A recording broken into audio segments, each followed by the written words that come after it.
This is a message from the Department of Telecommunications Safety in cooperation with the National Emergency Response System. Please listen carefully. This is not a drill.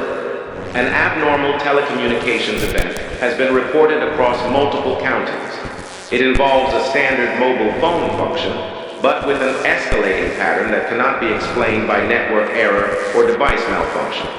The initial sign is simple. Your phone rings.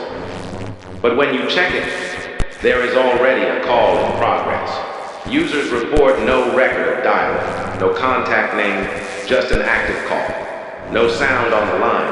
At first, a quiet line, a long pause, and then breathing. The phenomenon always begins the same way. It's never a voicemail. It's never missed. The phone lights up, it vibrates, it rings, and when you pick it up, the timer has already started. The call has already been answered, and there is already someone on the line. Victims describe the voice as quiet, deliberate, never quite a whisper. It doesn't say your name, it doesn't scream. It only asks one question. Are you alone right now? It will only ask once. People who respond, whether with yes, no, or silence, report hearing a second voice on the line shortly after. The second voice does not speak. It hums. Not a song, not a tune. It sounds like breath vibrating through vocal cords not meant to make music. The humming gets louder over time, but not through the phone.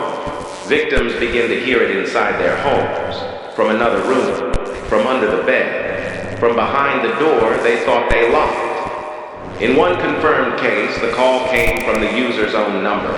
Not spoofed, not cloned, their actual number. The call was already active. The timer showed 0016. They never heard it ring. We recovered the audio. It contains two voices. The first is the user's own voice asking the question. The second is their voice again, answering it, but in a tone they never use. A tone described by one analyst as smiling while crying. 3 hours after the call ended, their phone rang again. It didn't light up, it just rang. And when they picked it up, it was already answered. When authorities arrived at their residence, the phone was still on the floor. The call timer was at 6 hours and 14 minutes. No one was home. But inside the voicemail folder, a new message had been left. It consisted only of a recording of the victim breathing. Except, every 30 seconds, the breathing stopped. And then someone else would breathe in. We advise all residents, if your phone rings and there is no caller ID, do not answer. If your phone rings and the call is already in progress, place the phone on a hard surface and walk away. Do not speak, do not listen, do not try to record the audio. The recording will not play back the same way. It will not contain the same voice. Your phone should never know what your voice sounds like when you're truly alone, because the thing on the other end already does. This concludes the broadcast. Please disconnect with caution.